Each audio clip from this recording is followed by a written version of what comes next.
10-unit apartment po yan. So 5 po sa itaas, tapos 5 po dito sa ibaba. So 10 unit po yung gagawin po natin dito.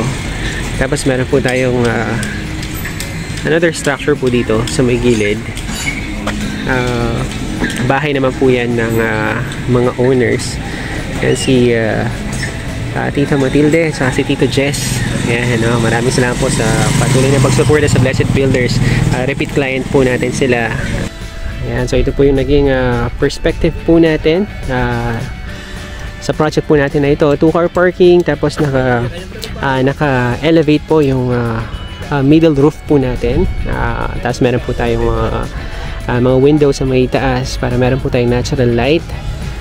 Yan, so ito po yung design po natin dito sa Barangay Buena Vista, Mexico. Yan, kanya po yung design po na gagawin po natin dito po sa site po natin. Bali yung bahay po na to, yung villa po na to, modern po siya, no? Modern contemporary yung design po natin, tapos with bigger windows. Yung pong prefer po ng mga clients po natin. Tapos meron po tayong porch sa may harapan.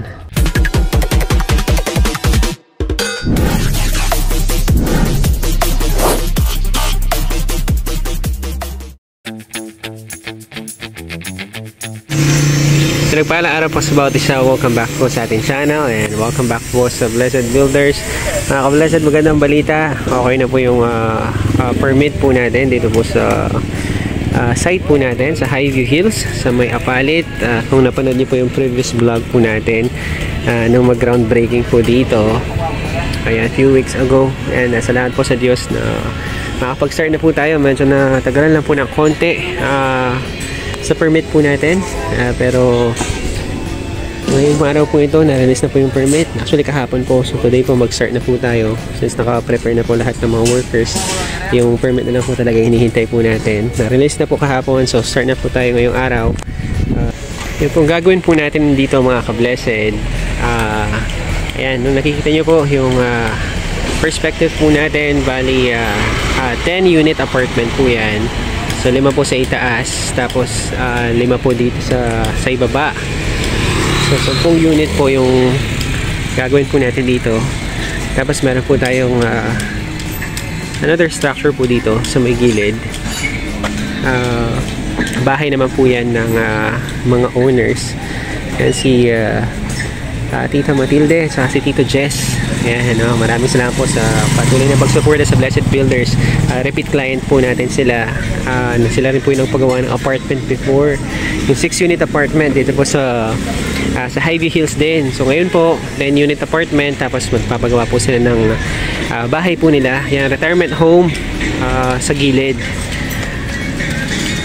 Yan, so nasa US pa po sila. Hopefully pagkatapos po ng project po natin dito, makauwi po sila.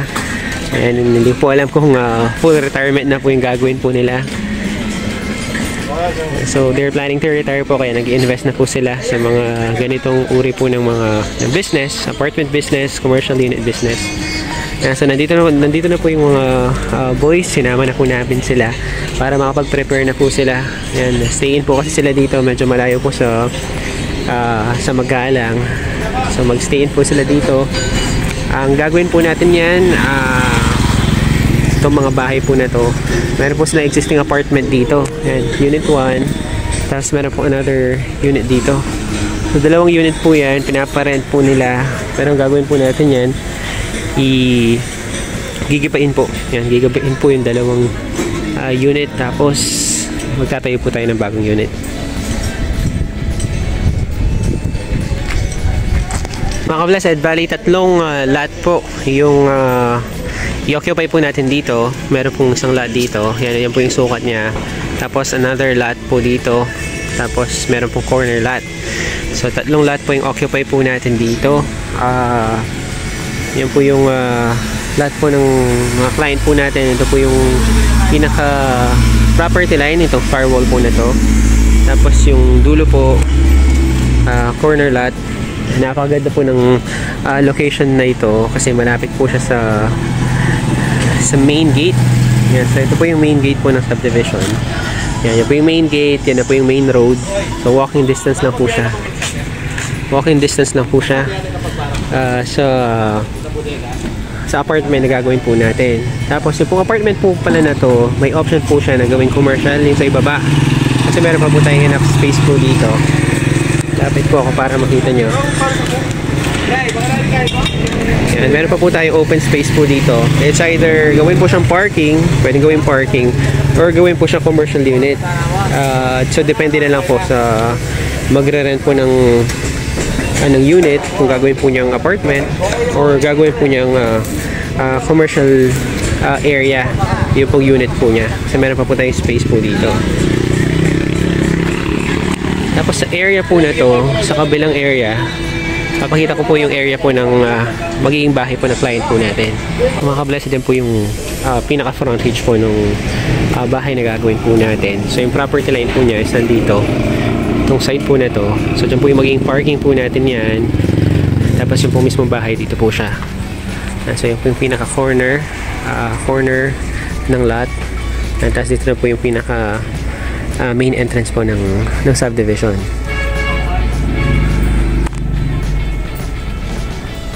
Yan, so meron po tayong neighbor po dito. So yung bahay, dito po siya. Bali itong mga structure po na to, yan, aalisin po natin yan. I-demolish po natin yan. So yan po muna yung unang gagawin natin, demolition po muna. Tapos once na demolish na, mag-layout na po tayo. Mga ka-blessed, galing na po tayo ng Apalit site. Before po tayo mag-proceed dito po sa next site po natin, greet lang po pala natin si Tita Matilde, yung client po natin sa Apalit, no, sa Highview Hills. Yan, maligayang kaarawan po. Ayan, happy birthday po, Tita. Birthday po niya ng March 14. Ayan, pagpalain pa po kayo ng Panginoon at marami pa pong birthday yung i-celebrate po ninyo. At ngayon, mga ka-blessed, another good news po. Meron po tayong another site po na i-open yan ngayong araw. Dito po siya sa may Buena Vista Subdivision. Dito po sa Mabalacat. Yan, sa lahat po ng mga taga Buena Vista Subdivision sa may Mabalacat, sa lahat po naman nakatira na po dito, sa lahat po na may mga lot pa po dito, yan, binabati po namin kayo. Yan, salamat po sa Diyos at sa kanya po lahat ng kapurihan. At meron po tayong another project po na inopen po dito, sa kanya po lahat ng kapurihan at patuloy po yung blessing po ng Diyos, no, sa buong team. May mga nasarado po tayong mga project at ngayon po may mga i-open pa po tayo niyan. Yan, pakiabangan na lamang po. So yung pong mga client po natin dito sa project po natin na ito, nasa US din po sila. Binabati po natin sila, si Sir Dave at saka po si Ma'am Cynthia.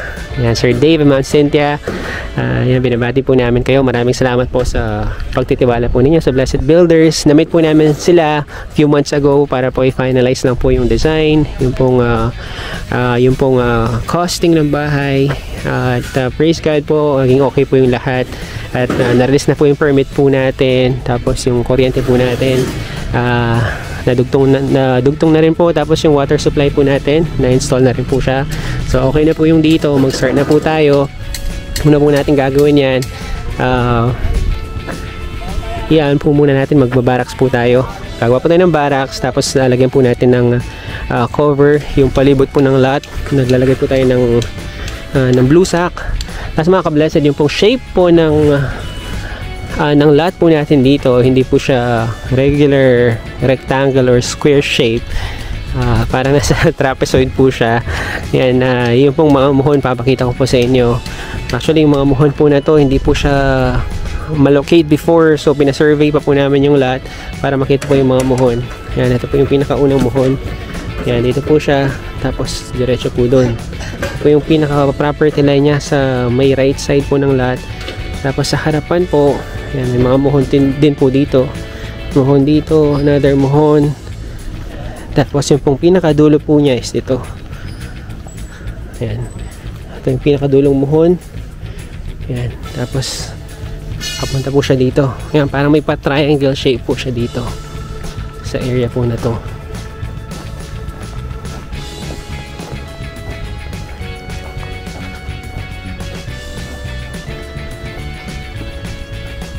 Ayan, ito po yung mohon sa pinakadulo.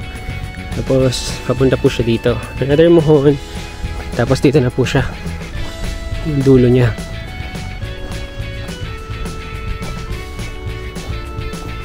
Ayan, dito na po yung dulo niya sa may bakod. Ayan, tapos na po yung another mohon. Ayan, so yung shape po niya parang triangle po siya. Ayan, meron po siyang pa-triangle sa portion po na to. Mga kabalasad, nasa pinaka harapan po tayo ng lot yan. Yan, i-flash ko po yung layout po ng bahay.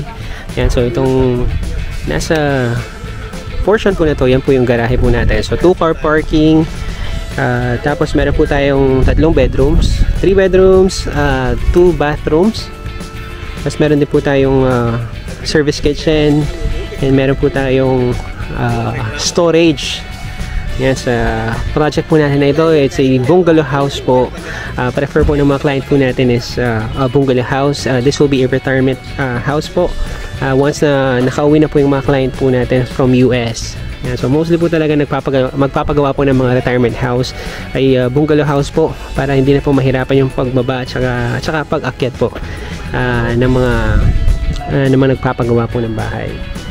Yan, so yan po yung layout. Ngayon naman po ipapakita po natin yung perspective natin. Ayan, so ito po yung naging perspective po natin sa project po natin na ito. 2-car parking, tapos naka-elevate po yung middle roof po natin. Tapos meron po tayong mga windows sa may taas para meron po tayong natural light. Yan, tapos naka-draft po yung left roofing po natin. Tapos may bakante po sa kabilang portion ng bahay. So yan po yung magiging garden area po ng mga client po natin. Tapos mga kabalasad, may mga kapitbahay na po yung client po natin. Yan, may bahay na po dito sa kabila. Tapos may right side po ng lahat, meron na rin pong bahay. Yung theme po before dito, mostly American home po, or American houses po yung theme po ng bahay dito. Pero as time goes by po, after a few years po ng subdivision, inadapt na po nila yung modern houses. Katulad po nito, hindi siya American home design, modern design po siya, pero ina-accept na po siya ng subdivision. Pati po itong 2-story po na to, yan, modern houses po, ina-accept na po nila. Kaya yung design po natin dito, sinunod po natin sa mga usual design po na mga ginagawa po natin, which is modern contemporary. Yan, so napaka-presko po ng lugar, kasi po morning sun po itong property po ng mga client po natin. So yung pong sunrise, yan, nasa harapan po ng bahay. At tapos kagandahan po, yung harapan po ng bahay ng mga client po natin, ang harapan po niya is park. Yan, meron pong park dito. Tapos may malaking puno po dito. So napakalilim po. Napakalilim po ng area all throughout the day. Ano? Tapos may parking po dito. May park po. Yan, may mga bench po tayo dito. Tapos meron po silang pond. Ano? Yan, meron po silang parang man-made lake po dito. Yan, may mga koi fish daw po dito, sabi po nung HOA na kausap po natin from Homeowners Association. Yan, meron daw pong koi fish po dito. Yan, napaka-presko, napakaganda po ng neighborhood, napakaganda ng neighborhood dito sa subdivision po na to. Ayan, ang kagandahan po dito, napakadali po ng access niya sa NLEX. So malapit lang po siya sa NLEX, very accessible po. Malapit sa mga malls, sa mga hospital, yan, very good choice po. Very good choice po ng property ng mga client po natin. Mga kablessed, so yan po muning update po natin sa bagong bukas na site po natin sa Buena Vista Subdivision. So mag-setup lang po ng barracks po niyan. Tapos maglagay po ng mga blue sack, yan, palibot, paikot po sa sa mismong property. Tapos yung delivery po ng materials, tuloy-tuloy po niyan ngayong araw para within the week po makapag layout na po tayo, makapag-start na po tayo dito sa project po natin sa Buena Vista. Proceed po tayo sa ibang site. Mga ka-blessed, nandito po tayo ngayon sa new site din po natin. Yung pong location po niya is sa may Buena Vista, Barangay Buena Vista. Yung pong last vlog po natin, Buena Vista Subdivision po siya sa Mabalacat. Ito naman po, Barangay Buena Vista, dito po sa may Mexico. Yan, binabati po natin lahat po ng mga taga Mexico, Pampanga, Barangay Buena Vista. Ayan, yun po palang gagawin po natin dito, mga ka-blessed. Ano po siya, first stage po yung gagawin po natin. Actually, yung plan po ng mga clients po natin dito, plan po nila is magkaroon po sila ng family villa. Sinabi family villa po, parang yung rest house po, tapos may swimming pool, may viewing deck, tapos meron tatlong units or tatlong villa na gagawin po tayo dito. Actually, mga ka-blessed, nag-start na po tayo dito last week pa po. Ngayon lang po natin siya iba-vlog since medyo na-busy po tayo sa mga inayos po nating mga projects na turn over, saka po sa mga project po natin na kaka-open lamang po. Kaya ngayon po tayo mag-update dito po sa site po natin sa Barangay Buena Vista, Mexico. Before po ako umikot, mga ka-blessed, sa mga units po natin, ipakita ko lamang po sa inyo yung pong perspective ng mga gagawin po nating villa. Bali, tatlong villa po yung gagawin po natin dito. Tapos identical po yung tatlong villa po na yan. So flash ko po yung perspective. Ayan, so ito po yung design po natin dito sa Barangay Buena Vista, Mexico. Ayan, ganyan po yung design po na gagawin po natin dito po sa site po natin. Bali, yung bahay po na to, yung villa po na to, modern po siya, no? Modern contemporary yung design po natin, tapos with bigger windows. Yung pong prefer po ng mga clients po natin. Tapos meron po tayong porch sa may harapan. Yan, so ganyan po yung magiging itsura po. Bali, tatlong unit. Maya po ikutan po natin yung site para makita nyo po siya. At before po ako pumunta sa mga site, gusto po nating batiin yung mga client po natin. Mga ka-blessed, yung mga client po natin dito, from US din po. Yan, marami po tayong naging clients sa US. Siguro po marami pong nanonood ng mga subscribers po natin from US. Pinabati po natin lahat po ng mga subscribers po natin, lahat po ng mga viewers po natin from US, yan, from United States. Yan, maraming salamat po sa patuloy na pag-suporta nyo po sa Blessed Builders. Tapos yung mga client po natin dito, ano po sila, family po sila, no? This is a property po ng family po nila. Pinabati po natin yung Pineda family, Lingat family, Rivera family, and Fajardo family. Yan, sila po yung mga client po natin dito na nagpapagawa po ng villas po dito, or parang resort type po, no? Pero ang sabi po nila, i-enjoy po muna ng family yung gagawin po nila dito.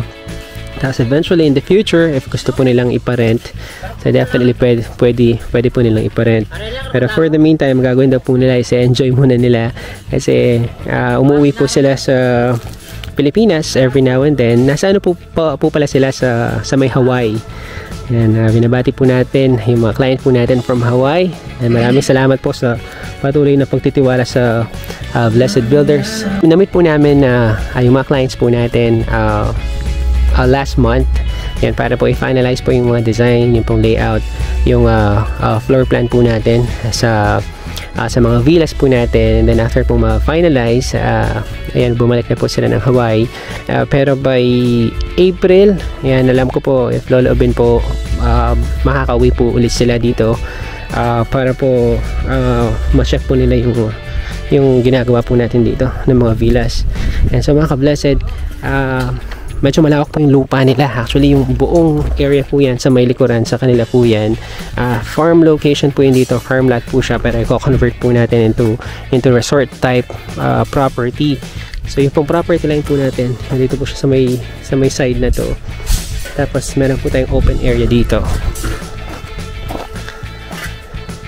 Yan, meron po tayong open area dito. Lalagay po dyan yung parking, yung pong outdoor kitchen, viewing deck, dito po siya. Tapos yung pool, dito naman po siya. Yung swimming pool, maglalagay din po niyan sa area po na to. Although yung pong priority po namin for now is tapusin po yung mga villa. So yung tatlong villa. And then for the phase 2 construction is yung parking, viewing deck, pati po yung pool sa may portion po na to.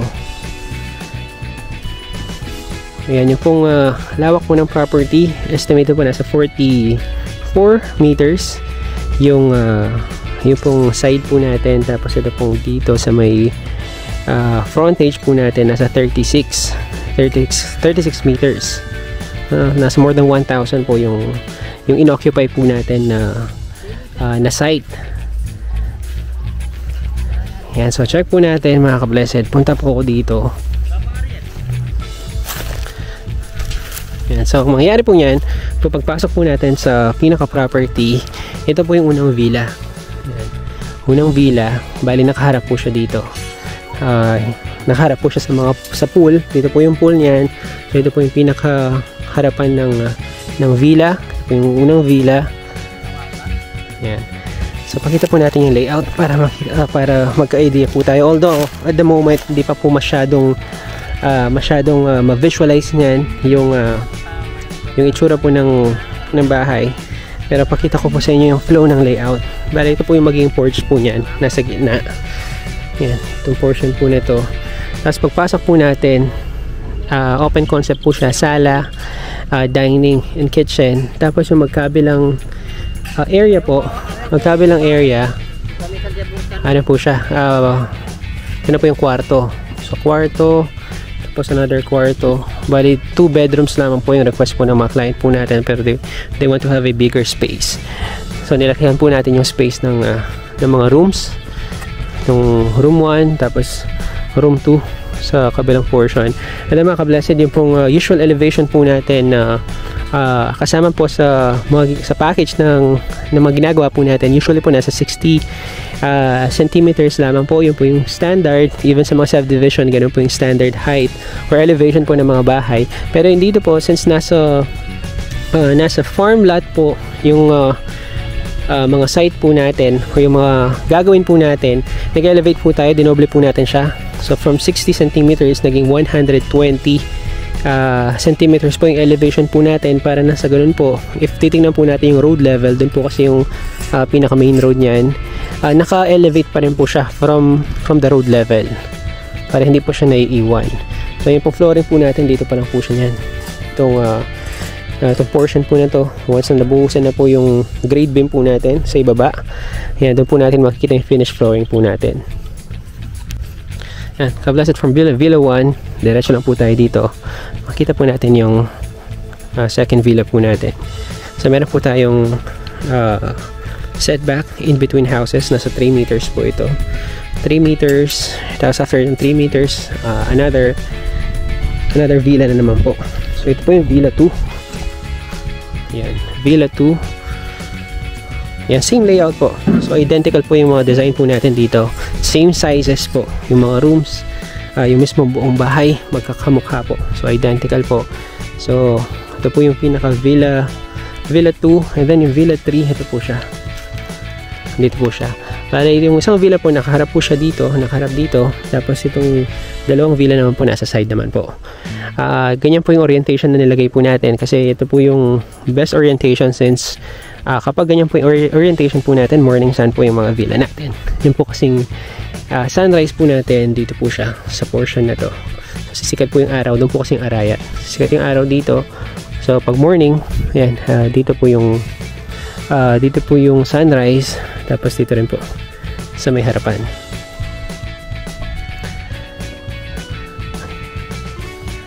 Yan, tapos papakita ko po sa inyo yung buong site dev or site development plan, para magka-idea po kayo. Yan, i-flash ko po sa screen. Yan, papansinin po natin, yan, nasa side po, nasa side po yung dalawang villa, tapos yung pong isa nandito po siya sa may likurang part. Tapos facing po yan yung yung swimming pool. Yan, tsaka yung viewing deck. Yan, so ito po yung swimming pool niyan. Tapos ito po yung dalawang villa. Tapos nasa portion po na ito yung isang villa. So once na nandun po tayo sa porch, ang nakita po natin is yung viewing deck, yung parking, at saka po yung swimming pool, at saka yung open area po for garden. So ganun po yung viewing po natin. Yan yung sinasabi ko kanina mga ka-blessed. Farmland po ito. At kung papansinin po natin, yung nasa likurang part po, yan dito po, at saka dito sa may kabilang side, yan, pansinin po natin maisan.